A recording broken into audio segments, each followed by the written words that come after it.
fianchetto against anything. Well, it's also a good blitz opening. It's not that theoretical, and you get your pieces out and play a game, which seems like the approach. But we've seen this very position in his game against Magnus, no? D6. Yeah, that's exactly what he had against Magnus. But now he goes Magnus D5. moved the bishop first, and then it was D6, and then A3, I believe. Yeah, but now he goes D5, which is interesting. Especially against A3, that makes sense. I mean, he did lose that game, but it wasn't because of the opening. So I'm not sure why he's suddenly swapping. And what I'm saying is Magnus didn't play A3. He went bishop E2. H3, D5, Queen B3. What is going on? Karjakin has preparation in this line. Can you take everything and then do something Grunfeldy, like takes, C5, DC, knight D7, whatever? I'm looking at the immediate C5, DC, knight D7, but I'm not sure it's correct. And Sergey goes for, MVL goes for something more responsible with E7, E6 here.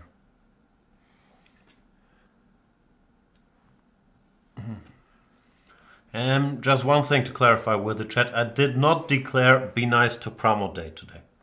Just so we're clear. I have no idea what Sergey is doing here. No, black looks slightly better, no? Well, takes, bishop C4. takes. I mean, I don't think... bishop C4, no. Yeah, I guess that's the point, but I'm still not entirely sure why this is so great for white. But maybe it's just fine. If the pawn was still on b7, you'd just take on f3, play like c6, and I mean, if you were in time to not lose the b7 pawn. But with the pawn on b6, you don't really want to take on f3, I think, because the positional threat of this bishop landing on a6 and your queenside being under constant pressure is annoying. Although maybe takes considered knight c6, knight f5. I don't know, maybe takes and the immediate knight d7 followed by c5 might be fast enough. But if you kind of need to be extremely fast immediately, because otherwise you will get into trouble against those bishops. You have to sacrifice an exchange. Takes, knight d7, whatever, bishop b5, c5, bishop c6. That's probably good for you. Bishop b7, whatever, ct. Yeah, maybe. He does take on f3, and yeah, it's interesting. Yeah, knight goes to d7, not to c6. I thought that was maybe the likelier route. You can go with rook d1 here, for instance, to stop, at least for the time being, probably stop both e5 and c5. And then queen e7 you want to take? Queen e7 I might actually take, although yeah, after knight c5 black probably has enough compensation for a draw. But something needs to be done about those pawn breaks.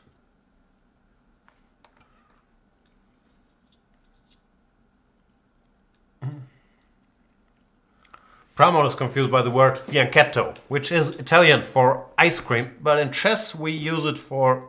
that's a lie. I tend to lie a lot to Pramo. In chess we use it for putting your bishop in this little pocket in front of your castled king on g7 or b7. I'm sure Pramod knows that. He was asking for literal meaning of the Italian word, and I used to know, but I no longer remember somehow. It's weird.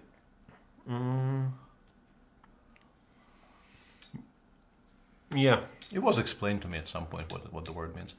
And yeah, Sergey just castles, allowing both c5 and d5. True believer in the bishops. d5 or was of course d5. Yeah. I mean, I'll be stunned if... But again, I mean, it does lock out your other bishop, potentially. e5, no? Yeah, but I still would go d5 here.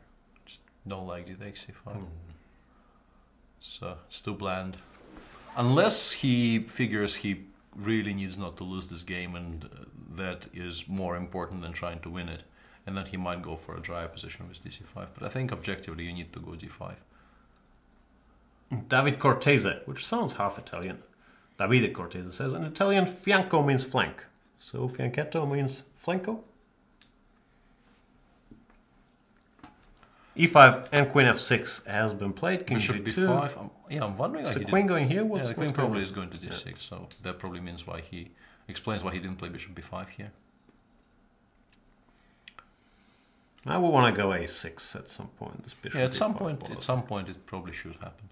And yeah, the bishop on g3 is very, very awkward. So maybe I should try and backpedal on my assertion that d5 is much stronger than... And we're closing in on the fianchetto definition. It means small flank. It's true. chess analyst is a born Italian. Okay. Unless he's just a born gioco piano player. Gioco piano, sorry for mispronouncing, means slow play? Quiet play? Quiet, I think. Pianissimo.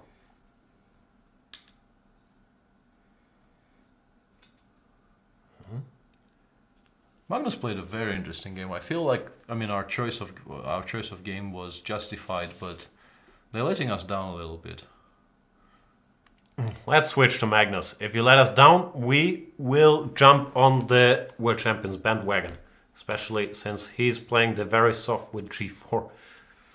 Yeah, that's a very drastic approach, and Hikaru played bishop f5 instead of e6. I guess maybe not to allow this in round 1 of this tournament, but yeah, in this game, yeah, I'm sure this is not a refutation of, you know, Black's opening, but it did become extremely sharp, extremely fast, and then Magnus, I guess, just outcalculated. Looks very fun. Yeah, takes, rook g1, f6, bishop f4, yeah, it's a complete mess, who knows what's going on. But then, somewhere around here, it still feels completely unclear to me, but Fabi goes for a very concrete continuation. Brave. Yeah, probably missing rook d1 followed by... I'm not sure about. I'm not sure bishop b7 was required, but he does seem to be completely What lost. if king c8 here? I understand we can repeat moves, but I don't think it's worried about that. Well, maybe just take and take on b7. But it seems like a better shot than what he's done in the game. Check, 91. It's still dangerous. He lost already. Yeah, it seems like. Yeah. This game is over, and actually the MVL game has livened up considerably. So they stopped letting us down. So Magnus has what now? 7 out of 8. I think so. Yeah. He likes crushing the field. He drew the first 2, right, and then won 6 in a row, seemingly.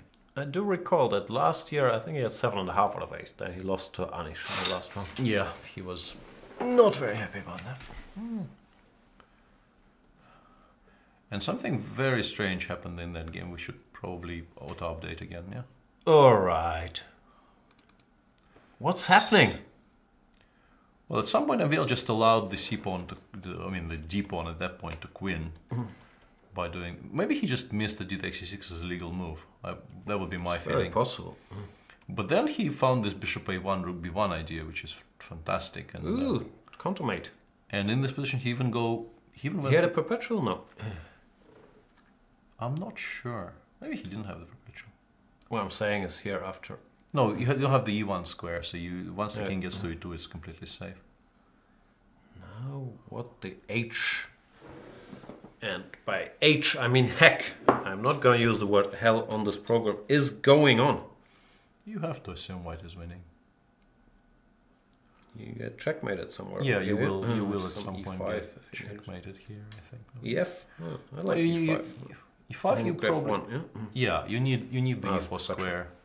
You need the e4 square, and I think you need to take on f5. I think everything is completely... I mean, yeah. Just so your king runs. Yeah, and the king runs towards d5, and the king on g7 is just a lot less safe than the king on d5 and c6, and wherever it is, it will end up. Yeah, and I like king c6 to sidestep all the checks. And now you can do the luxury version. And now you can start concentrating on giving mate to the opposing king. f5 is good, e4 probably is also quite decent, but yeah, f5. Start pushing. Black needs to play c4, but queen e7 followed by f6 probably is mate. And yeah, now bishop f6. Bishop f6 probably was mate in 3 or something, but f6 probably also wins. King f7, queen g7, and queen e7. Queen e7. Yeah. So Sergey beats MVL. What does that do for the standings? Let's ask the standings.